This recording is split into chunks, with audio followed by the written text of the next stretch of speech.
Lina Khan, FTC chair, brutally humiliated Amazon and revealed why the company is being destroyed by its own immoral inner politics. According to FTC, the latest privacy lawsuit, where a lawyer exposes behind the scenes of Amazon's privacy politics, is just the tip of the iceberg. What's even worse, the situation with Amazon is far worse than anyone could expect because Amazon has been caught in various activities that not only might cost the company billions in fines, but will completely tarnish the respectable name that the tech giant has in the world of business. These lawsuits expose terrible things that Amazon as a company has done. So let's explain everything. So the FTC is exposing a giant lawsuit against Amazon that accuses the company of being manipulative and not allowing fair rules for competing. And if we look at what's going on in the company, the CEO of Amazon has so many problems to fix that are getting worse every day. For example, the U.S. Department of Justice, which is suing Amazon, claims that they unfairly acquired some deceptive practices. DOJ says that, allegedly, this was a part of an illegal effort to eliminate competition. And from the side with this monopolistic practices lawsuit, FTC is exposing Amazon to act against supporting free speech. And the FTC chair responded to the situation by saying, "We've really focused on how companies are behaving. Are they behaving in ways that suggest they can harm their customers, harm their suppliers, harm their workers, and get away with it?" That type of too big to care approach is really what ends up signaling that a company has monopoly power because they can start mistreating you, but they know you're stuck. In an interview with Jon Stewart, FTC chair Lina Khan talked about Amazon, where she expressed that their lawsuit claims that Amazon is a monopoly and has kept this power through illegal practices. Instead of focusing solely on market share, the FTC highlights Amazon's harmful behavior towards customers and small businesses. Additionally, the company has been increasing the fees small businesses must pay to sell on its platform, with some paying up to 50% of their earnings to Amazon, essentially a monopoly tax. These actions, according to the FTC, demonstrate Amazon's monopoly power. She said, "They've littered their search results page with junk ads, ads that internally executives realize are irrelevant and unhelpful to consumers, but they can just do it, and it milks them billions of dollars in revenue." And that is just one example from many because the situation for Amazon is so much worse. There are too many new lawsuits and Amazon is fighting to avoid billions of dollars in fines, and everything started 4 years ago.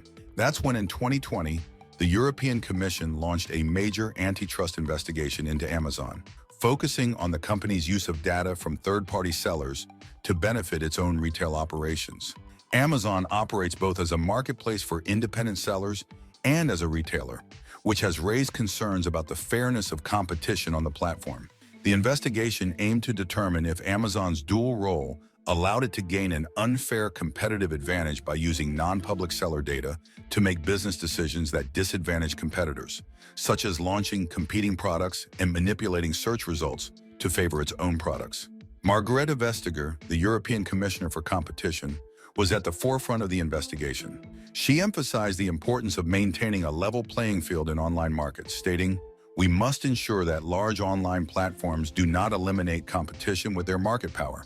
We need to protect consumers and small businesses alike." Vestager had a history of taking on big tech companies over antitrust issues, having previously targeted Apple in high-profile cases. Her focus on Amazon reflected growing concerns across the EU about the dominance of big tech firms and their potential harm to market competition.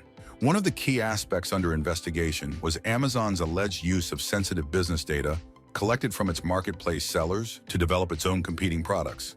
Independent sellers raised concerns that Amazon could leverage insights into their sales performance, pricing strategies, and inventory levels, giving its own private label products a significant advantage. Then, in September 2023, the FTC, joined by 17 state attorneys general, filed a major antitrust lawsuit against Amazon, accusing the e-commerce giant of using monopolistic practices to stifle competition and harm both consumers and sellers.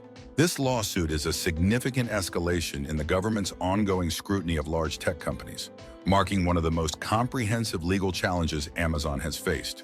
According to the FTC, Amazon's practices hinder competitors from offering lower prices and better services, thus maintaining its dominance in the market. The suit claims that Amazon's practices inflate prices, degrade quality, and stifle innovation across its platform. A key element in the lawsuit involves Amazon's alleged use of various anti-competitive strategies, such as its anti-discounting measures, which prevent sellers from offering lower prices on other platforms.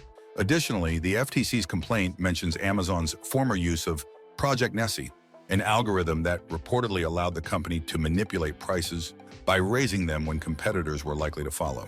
The FTC claims these tactics have harmed competitors and consumers alike by inflating prices across the retail market.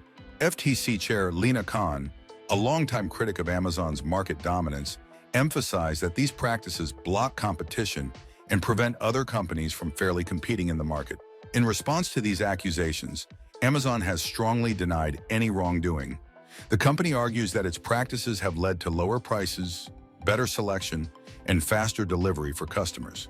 This lawsuit is poised to have far-reaching implications, not only for Amazon, but for the entire tech and retail industry.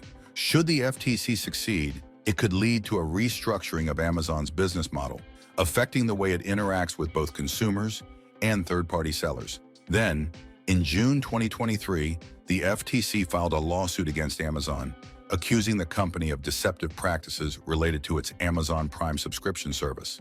The FTC claimed that Amazon was enrolling consumers into Prime without their explicit consent and making it excessively difficult for customers to cancel their memberships. The lawsuit highlights that Amazon used dark patterns, a term referring to manipulative design techniques that lead users to make decisions they wouldn't otherwise choose, to trap customers into the Prime service. FTC Chair Lina Khan said, Amazon has knowingly duped millions of customers into ongoing Prime subscriptions without their informed consent.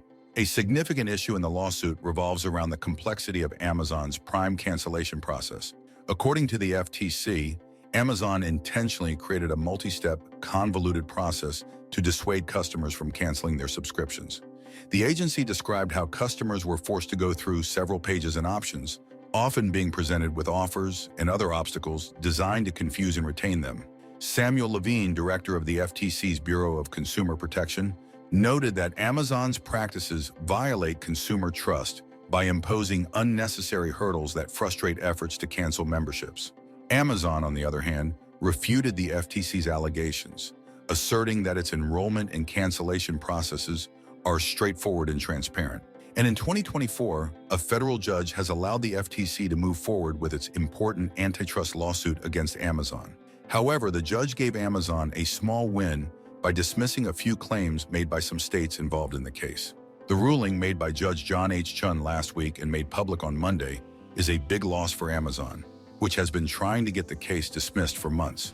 The trial is scheduled for October 2026. We are happy with the court's decision and ready to move forward, said FTC spokesperson Doug Farrar. At trial, the illegal ways Amazon holds on to its power and the harm it causes, like limiting competition and raising prices for both buyers and sellers, will be made clear. And that's the latest about this situation. And that's it for today.